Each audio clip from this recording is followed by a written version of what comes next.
ओम विष्णुपादाय श्रीगौरप्रियमूर्तये श्रीमते भक्तिवल्लभा तीर्थगोस्वामिने नमः।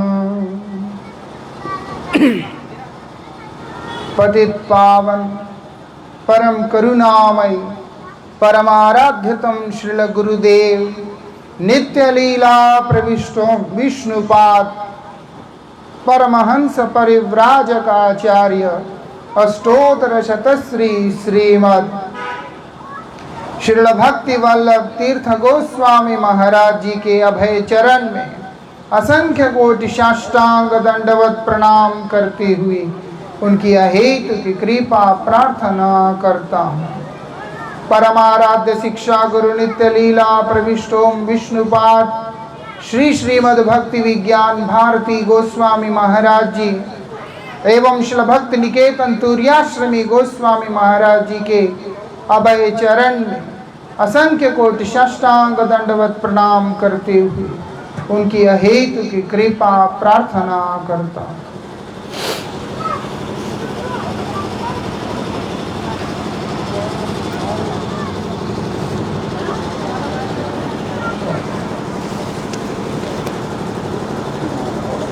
वृंदावन विहारी लाल की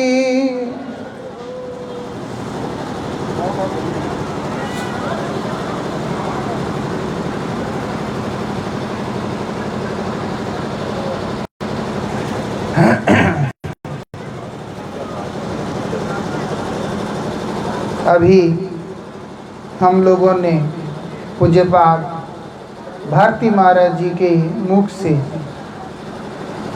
बड़ी सुंदर हरि कथा को श्रवण किया। कल यहाँ पर भगवान के श्री विग्रह का प्रतिष्ठा महोत्सव है। विग्रह स्थापना होने जा रहा है इस गोधाम के अंदर गोमाता के घर में। हमने इस चीज को चर्चा का विषय उठाया था कि भगवान किस लिए आते हैं। थोड़ा सा कड़वा लग सकता है लेकिन औषधि है तो कड़वा होने पे भी बीमारी ठीक करता है, इसीलिए ध्यान देके समझिएगा। जो व्यक्ति जिसका जीवन का उद्देश्य केवल आहार निद्रा भय मैथुन ही होता है उसके पास भगवान कभी भी नहीं आते। जिसका उद्देश्य खाना सोना अपने आप की रक्षा करना और वंश विस्तार करना, वहां पर भगवान नहीं आते। शास्त्र बताते हैं किन कारणों से भगवान आते हैं। बोलते हैं, खुद भगवान बोलते हैं, परित्राणाय साधूनां विनाशाय च दुष्कृतां धर्म संस्थापनार्थाय संभवामि युगे युगे। परित्राणाय साधूनां, परित्राणाय किसका? साधूनां, साधुओं के परित्राण करने के लिए आते हैं। अगर भगवान आते भी हैं तो केवल और केवल भक्तों के लिए आते हैं। जैसे अभी महाराज श्री बता रहे थे, दान करना, भगवान के ऊपर एहसान करना, अपना शनि उतारना, ऐसे लोगों के लिए नहीं आता। किसके लिए आते हैं? जो व्यक्ति मयि अनन्य भावेन भक्तिम कुर्वन्ति दृढ़ाम वाले भाव में प्रतिष्ठित रहता है, उसके लिए आते हैं। जो सेवा करेंगे वो लोग ध्यान से समझिएगा, हम तो पहचानते नहीं कौन करेगा सब में से, लेकिन ध्यान से समझना, विग्रह प्रतिष्ठा मजाक नहीं होता, क्योंकि भगवान को उस धाम से इस धाम में अवतरण कराना बहुत बड़ी बात है। भगवान कहाँ रहते? गौलोक धाम में रहते। गौलोक धाम से ये भूलोक के अंदर के गोकुल में लाना साधारण बात नहीं होता। किस लिए आते हैं? बोलते परित्राणाय साधूनाम। स्वयं भगवान इस बात को बोल रहे हैं, कोई और नहीं कह रहा। साधुओं के परित्राण करने मेरे शुद्ध भक्त, जिसका जीवन जिसका मरण केवल मेरे लिए होता है, ऐसा कितने लोग उसके लिए तैयार हैं? अपने हृदय में झांक के स्वयं देख लीजिएगा कि भगवान के लिए मैं जीने मरने के लिए तैयार हूं। जो व्यक्ति भगवान के अतिरिक्त कुछ और जानता ही नहीं, स्वयं भगवान इस बात को बोल रहे हैं, मैं सारे ब्रह्मांड के लिए, पूरे संसार के लिए समान होने के बाद भी जो मेरे अतिरिक्त कुछ और जानता ही नहीं, मैं उसके बिना रह कैसे सकता हूं? नहीं रह सकते, आ जाते हैं ऐसा। और वो भक्त जिसके हृदय में भगवान पहले से ही विद्यमान है, हमारे लिए क्या है? कल ठाकुर जी आएंगे, ये बात समझिएगा। मतलब है कि अभी है नहीं, तभी तो कल आएंगे। लेकिन भक्त का ऐसा नहीं है। भगवान भक्त के लिए सब समय उनके हृदय में विद्यमान रहते हैं, वर्तमान रहते हैं। जैसे हनुमान जी महाराज के हृदय में सिया राम जी महाराज सब समय के लिए विराजमान है। और हनुमान जी ने क्या किया? अपने हृदय को चीर के दिखाया, तो वहां पर सिया राम जी का दर्शन हो रहा है सबको। अरे सिंहासन में बैठे हैं और हनुमान जी के हृदय में भी बैठे हैं। वृंदावन विहारी लाल की।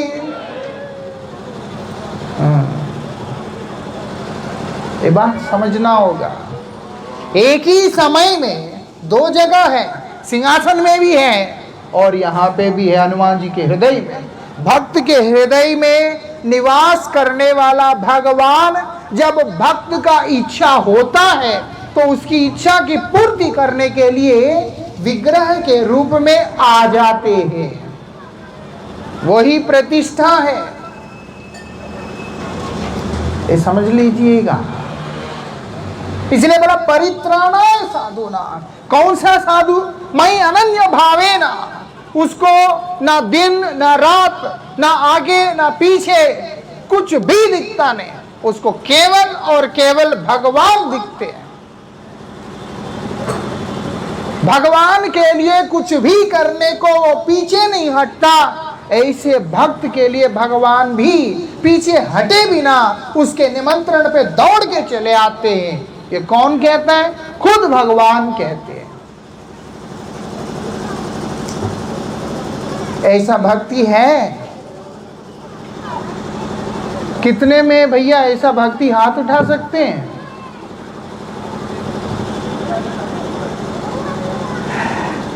बड़े बड़े महापुरुष भी उसके लिए हाथ उठाने का साहस नहीं कर सकते। ये बात है। भक्ति होगा कैसा? भक्ति भगवान के प्रति अनन्य भाव वाला भक्ति। खिचड़ी नहीं, खिचड़ी नहीं। यहाँ पर ये रखा, वहाँ कुछ रखा, वहाँ कहीं और रखा, क्योंकि किसी का श्रद्धा किसी पे, किसी का किसी पे, किसी का किसी पे। मैं अनन्य भावेन, मेरा अनन्य भाव से, भक्तिम, भक्ति मतलब क्या? सेवा। भक्ति मतलब दान नहीं। सेवा जब होता है, जिसका हम सेवा करते हैं, ओ मासिया ध्यान दीजिएगा, आपके मनोरंजन के लिए नहीं आए हम इधर।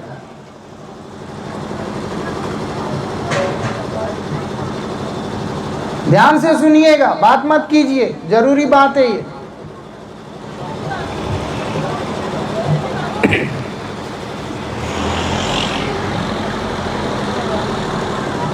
सेवा का भाव होगा तो ही भगवान का कृपा होगा। सेवा का भाव होगा तो ही भक्ति मिलेगा, नहीं तो जीवन भर जहां पे भी जाइए, अंत में वैतरणी पार करने का ही चक्कर आएगा। और लिख के लीजिएगा कि कोई स्वर्ग जाने वाला नहीं है, निश्चित रूप से नरक में जाएगा। महाराज आप ऐसे बोल रहे, गलत बात बोल रहे हैं। हम तो शास्त्र की बात बोल रहे हैं। श्रीमद् भागवत जी को उठा लीजिए, उसके पंचम स्कंद के 28वें अध्याय के अंदर बड़े स्पष्ट वर्णन आता है कि जो व्यक्ति कभी किसी को दुख नहीं पहुंचाया, जो व्यक्ति कभी को किसी प्रकार का दुख नहीं पहुंचाया, बहुत सज्जन व्यक्ति है, अपना काम से मतलब रखा, सिर्फ अपना घर, अपने परिवार, अपने बच्चों का चिंता किया, उनको पाल पोस के बड़ा किया, सब कुछ किया, लेकिन वो भी अगर मर जाएगा तो रौरव नरक में जाएगा। क्यों?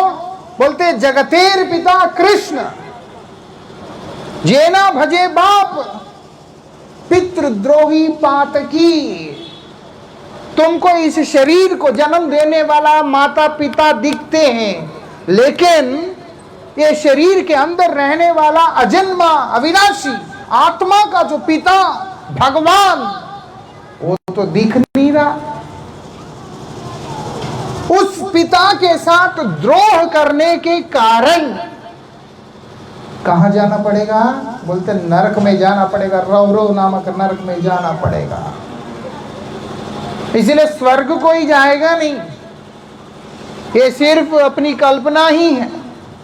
अच्छा से अच्छा आदमी भी भजन ना करने पे निश्चित रूप से नरक में जाएगा। पापी आदमी कहां जाएगा? वो उन्हीं लोगों के लिए छोड़ देते हैं। और भगवान जिसके अंदर भक्ति है, भक्ति वसतु पुरुष, जो परम पुरुष परब्रह्म भगवान श्री कृष्ण चंद्र अनंत कोटि ब्रह्मांडों के मालिक, भोक्ता, प्रभु, नियंता, स्वामी, सर्वेश्वर, किसके लिए आते हैं? भक्ति के वशीभूत होकर के आते हैं। और कैसी भक्ति? अनन्य भावेन, अनन्य भक्ति जिसके अंदर है उसके लिए आते हैं। कुर्वंती, जो नित्य निरंतर उनकी सेवा में लगा रहता है, साल में एक दिन नहीं। कल प्रतिष्ठा है इसीलिए खूब आडंबर करके पंडाल लगा, ये लगा, वो लगा, प्रोग्राम कर, सब कर, और परसों दिन भगवान को भोग देने के लिए आदमी नहीं है। ऐसा नहीं, क्योंकि भगवान है, प्रभु है, सब समय उनकी सेवा में प्रस्तुत रहना है, तत्पर रहना, तब जाकर के भगवान आते हैं। क्योंकि मजबूर नहीं है ना, और हमारा गुलाम भी नहीं है। वो ना हमारे गुलाम हैं, ना मजबूर हैं। वो कब आते हैं? जहां प्रेम होगा वहां पे आते हैं। इसीलिए परित्राणाय साधु नाम कहा। साधुओं का वास्तविक परित्राण क्या है? दुनिया का कलेश। बोलते नहीं, आपका विरह। जब भक्त के हृदय में भगवान विराजमान होकर अनेक प्रकार के किल्लोल करते रहते हैं, तो भक्त का हृदय में होता है कि मेरे गोविंद मेरे सामने आए और अपनी लीला की रचना करे, जिसको देखकर मैं आनंद में डूब जाऊं और मैं प्रेम से उनकी सेवा करूं। तब भगवान मूर्तिमान रूप लेकर इस संसार में आते हैं भैया। ऐसा साधारण बात है, समझ में आया? जब हृदय के अंदर बैठा हुआ भगवान, भक्त जब भगवान के चिंतन में डूबकर आत्मा राम वाली अनुभूति को प्राप्त करता है, ब्रह्मानुभूति को प्राप्त करता है, उसको किसी की आवश्यकता नहीं होता, सांद्रानंद विशेष आत्मा वाली अवस्था को प्राप्त करता है।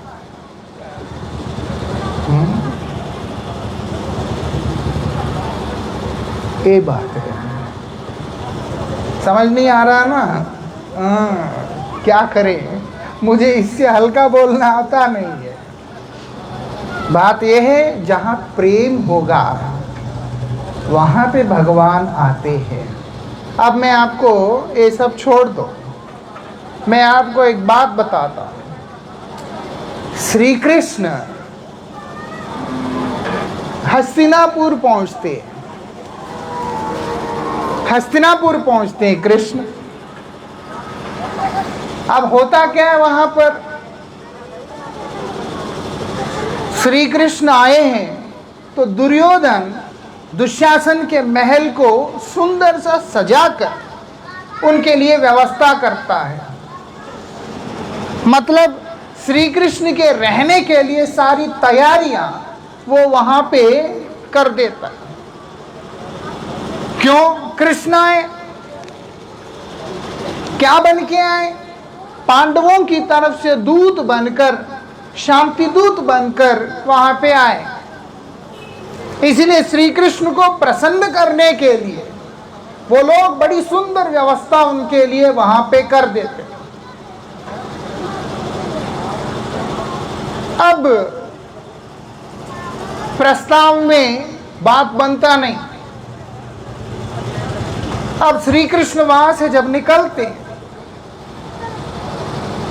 दुर्योधन उनसे प्रार्थना करता है कि प्रभु, आपके लिए हमने सेवा का प्रबंध यहां पे किया, आप पधारे। श्री कृष्ण क्या कहते हैं? मैं वहां जा नहीं पाऊंगा। बोलते जा नहीं पाएंगे? क्यों? एक, मुझे भूख नहीं है। जब मुझे भूख नहीं है तो मैं वहां जाऊं क्यों? क्या खाने जाऊंगा? क्योंकि मुझे भूख नहीं।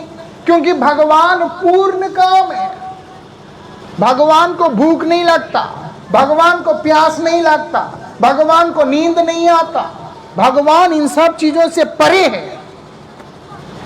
वो तो इस संसार के अंदर के पतित जीवों को लगता है, गोविंद को तो ये सब लगते ही नहीं है।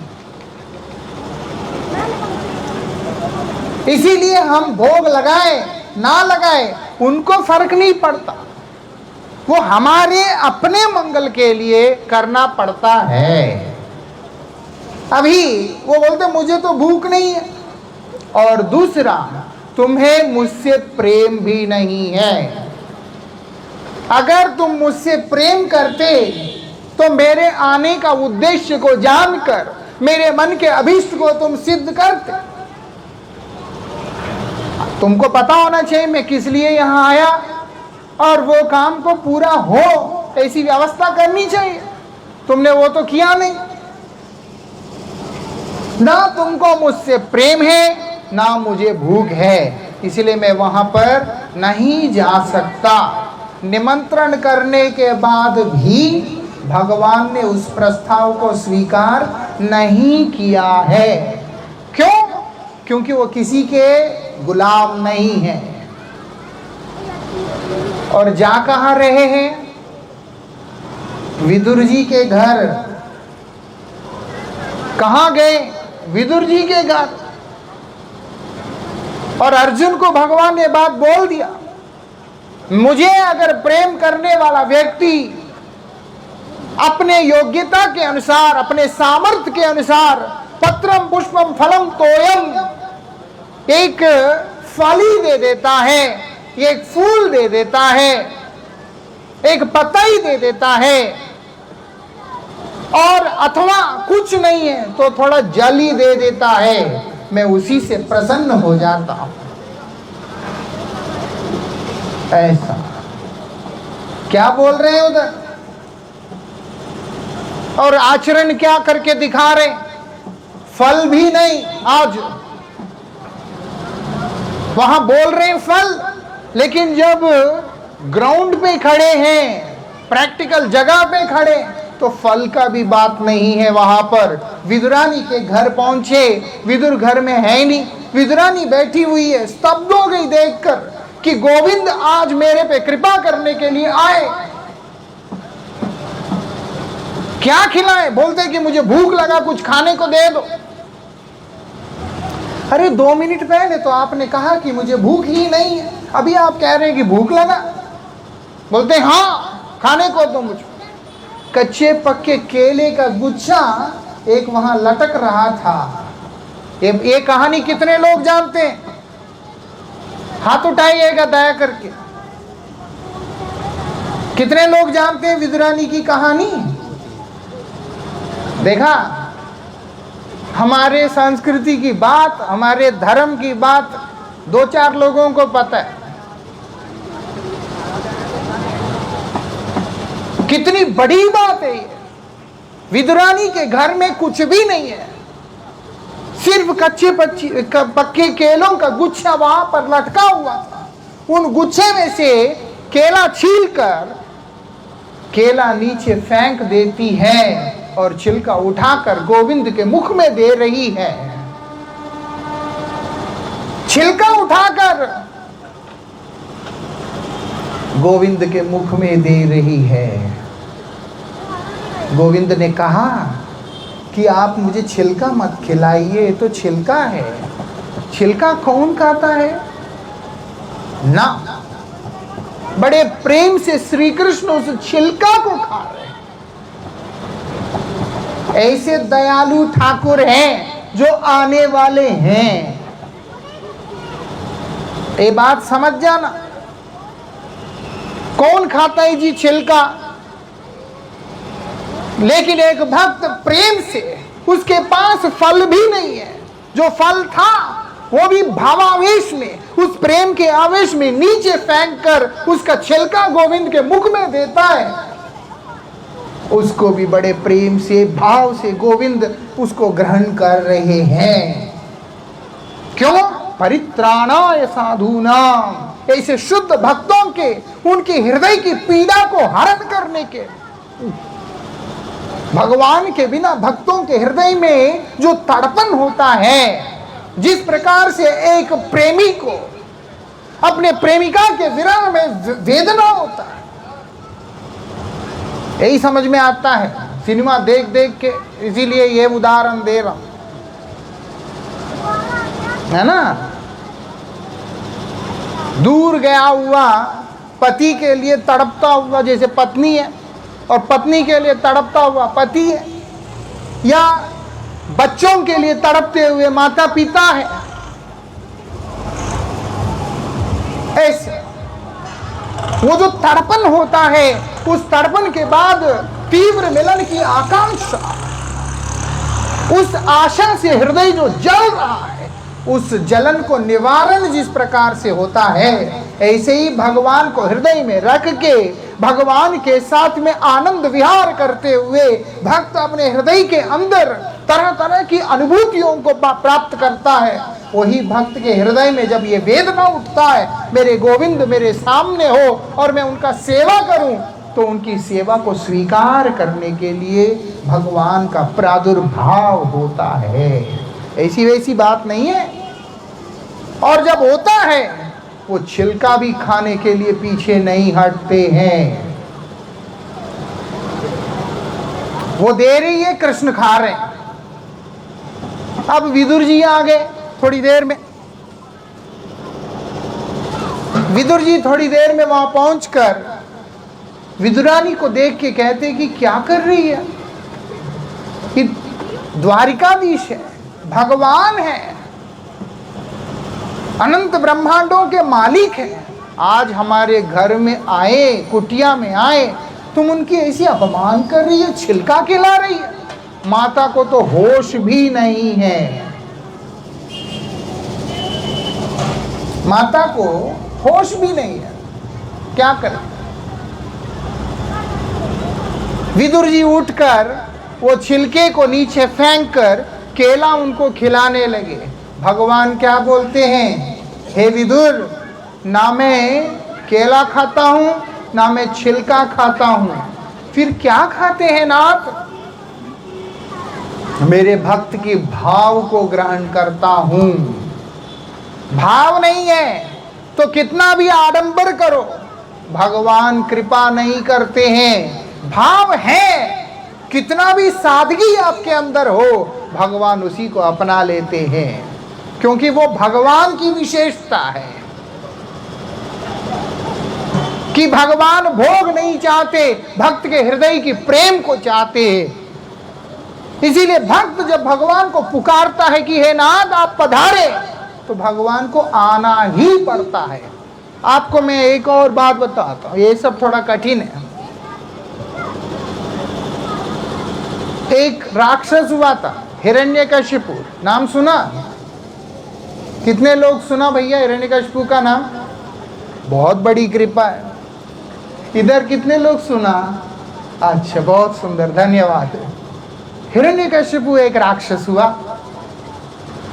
उनके पुत्र हुए प्रहलाद जिनका नाम है। और हिरण्यकशिपु ऐसा दैत्य था, राक्षस था, वो कहता है कि भगवान कुछ नहीं। आजकल तो ऐसे भी हिरण्यकशिपु एक दो नहीं है, लाखों करोड़ों अरबों खरबों में भगवान क्या होता है ऐसा। और तब तो पुरुष शरीर में था, अभी पुरुष शरीर में भी है, स्त्री शरीर में भी है, और दोनों के बीच वाले शरीर में भी बहुत है। अभी वो कह रहा है कि भगवान बोल के कुछ होता नहीं, मैं ही भगवान हूं। लेकिन प्रहलाद महाराज भगवान को मानते हैं, भगवान की आराधना करते हैं, भगवान का सेवा करते हैं। इसीलिए हिरण्यकशिपु ने संकल्प किया कि प्रहलाद को मार देना है। क्यों? कि ये मेरा ही बेटा होकर मेरा विरोध करेगा तो बाहर का आदमी कैसे मानेगा कि मैं भगवान हूं। बोले कि पहले अपने बच्चों को संभाल, है ना? बोले कि पहले अपने बच्चे को संभाल। वही मानता नहीं तुमको, तुम हमें समझा नहीं चला। इसीलिए असुर प्रवृत्ति का होने के कारण, राक्षस होने के कारण वो कहता है कि मैंने मार डालना है अपने बेटे को। एक नहीं, दो नहीं, कई तरह के युक्तियों को किया। और प्रहलाद महाराज 5 साल का छोटा सा बालक है, और हिरण्यकशिपु का उम्र कम नहीं है। देवताओं के तो 1000 साल उसने तपस्या किया है। देवताओं के 1000 साल हिरण्यकशिपु ने तपस्या किया। ऐसे तपस्या किया कि उसका मांस, खून, चमड़ी, नस सब कुछ दिमाग खा गया। 2 पांव के अंगूठे के ऊपर खड़े होकर दोनों हाथ ऊपर की तरफ करते हुए तपस्या किया। कोई कल्पना में भी नहीं कर सकता। और ये बात मैं नहीं कह रहा, ब्रह्मा स्वयं हिरण्यकशिपु को कह रहे कि पुत्र, जो तपस्या तुमने किया ऐसे ना तो पहले किसी ने किया, ना आगे कोई कर पाएगा। और ऐसा ब्रह्मा ने अपने कमंडल में से जल डालकर हिरण्यकशिपु का शरीर को ऐसे बना दिया, जिसको बोलते हैं अक्षत त्वचा। त्वचा मतलब शरीर अक्षत है, उसको कोई क्षति नहीं पहुंच जा सकता। नारायण कवच के प्रभाव से निर्मित दधीचि मुनि का हड्डियों वाला जो वज्र है, जो कि इंद्र के हाथ में रहता है, वो भी हिरण्यकशिपु के शरीर पे एक क्रॉन्च नहीं डाल सकता। इतना मजबूत शरीर हिरण्यकशिपु का ब्रह्मा ने बना के दिया। सोचिए। और प्रहलाद कोमल से अंगों वाला छोटा सा 5 साल का बच्चा, लेकिन हिरण्यकशिपु प्रहलाद को मारने के लिए पहाड़ से फेंका, हाथी से कुचलवाया, सांप से ढसाया, कितना कुछ किया, लेकिन मर नहीं रहा प्रहलाद। अब हिरण्यकशिपु डर गया। डर के क्या कहता है, प्रहलाद को बुला के कहता है, किसके बल से बलवान है तुम, चल बता आज मुझे। तुम तो मेरे से डर ही नहीं रहा और ना मर रहा है। हमको थोड़ा कष्ट आने से हम झेल नहीं पाते, वहां पर मारने के लिए कोई कसर नहीं छोड़ा, लेकिन प्रहलाद महाराज मर नहीं रहा। एक बात याद रखिएगा, जानकी नाथ सहाय करे,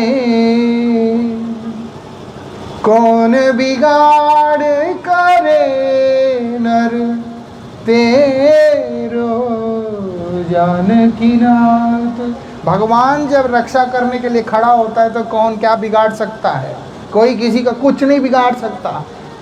हमारे आचार्य बोलते हैं, इस बात की विश्वास अगर तुमने अपने जीवन में रखा कि अवश्य रक्षी कृष्ण विश्वास पालन, इस बात का भरोसा रखोगे कि गोविंद मेरा रक्षा करेगा ही करेगा, तो गोविंद वहां आके खड़ा हो जाएगा कि हाँ मैं तुम्हारा रक्षा करने के लिए खड़ा हूं।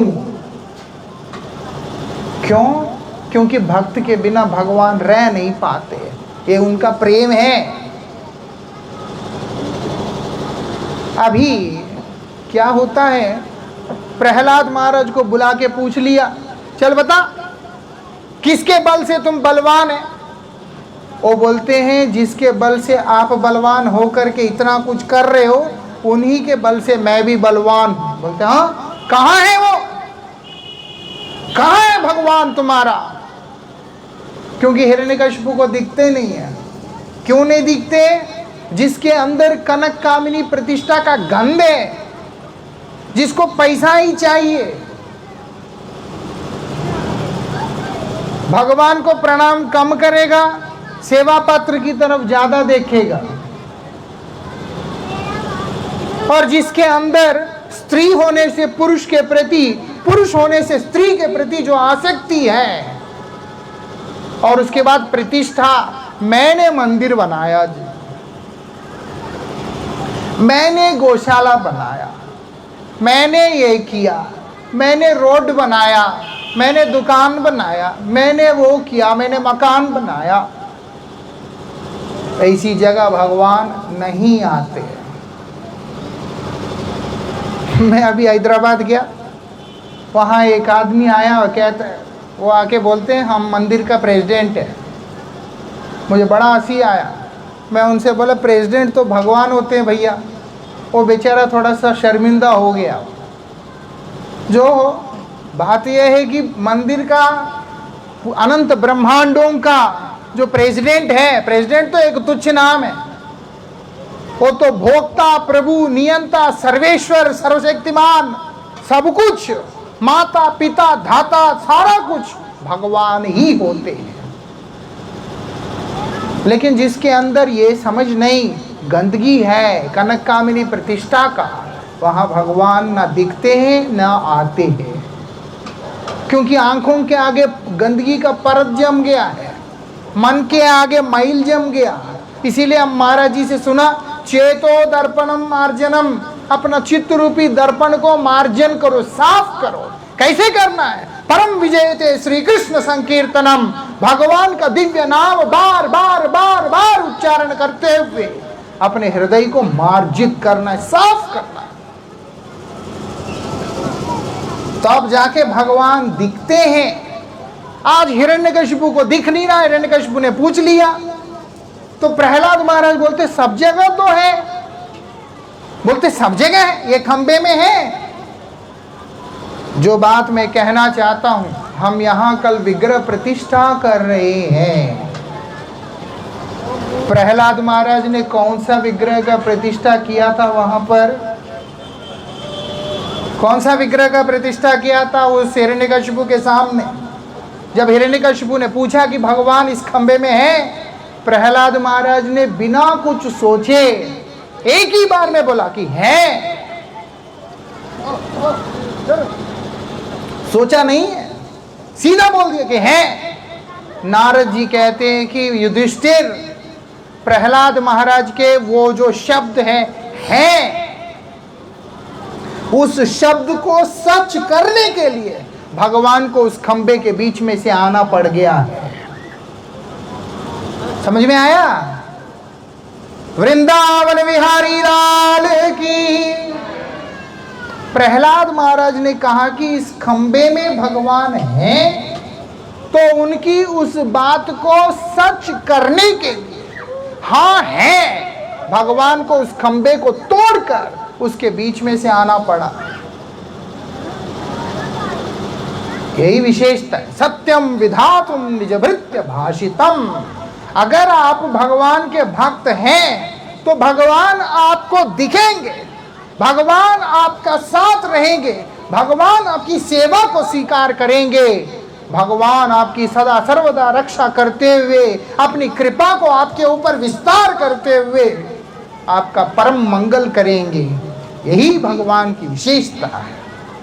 अगर असुरों को ही मारना है, उसके लिए भगवान को कष्ट करने की जरूरत नहीं है, वो तो ऐसे ही हो जाएगा, उनकी इच्छा से ही हो जाएगा। और धर्म की स्थापना वो तो स्वयं भी कर सकते हैं, या उनके द्वारा शक्ति संचारित कोई व्यक्तित्व भी उसको कर सकते हैं। लेकिन भक्तों की हृदय की वेदना को शांत करने और उनको प्रसन्न करने का काम केवल गोविंद स्वयं कर सकते हैं। उसी को करने के लिए आते हैं।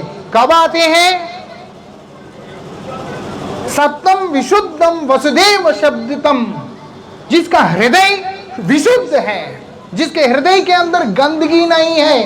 इसीलिए आज प्रार्थना कीजिएगा, प्रभु हमारा मन को साफ कीजिए, हमारे मन में किसी प्रकार की कुत्सित भावनाएं, द्वेष की भावनाएं, अशांति, कलमश कुछ ना रहे, ये पवित्र रहे, ताकि कल आप हमारे जीवन के अंदर अवश्य पधार कर मुझ पर कृपा करें। यही एकमात्र मेरा आपके चरणों में प्रार्थना है। मन लगा के सेवा कीजिएगा। अभी तो समय होता जा रहा है। महाराज श्री कह रहे थे मैं आऊँगा, वो आएंगे तो पूज्य महाराज श्री आके अभी हमें थोड़ा आशीर्वचन शब्द प्रदान करेंगे। आप लोग भूलिएगा नहीं कि भगवान का कृपा हम सबके ऊपर है। उसका यही प्रमाण है, हमको भगवान ही जिनका जीवन है, ऐसे शुद्ध वैष्णवों का पावन सानिध्य में आकर भगवान को पुकारने का सौभाग्य प्राप्त हो रहा है। इस सौभाग्य को अपने जीवन से विमुख नहीं करना, हरिनाम करना, भगवान से कृपा मांगना और भगवान का स्वागत करना। वृंदावन विहारी लाल की, पतित पावन श्री गुरुदेव महाराज की।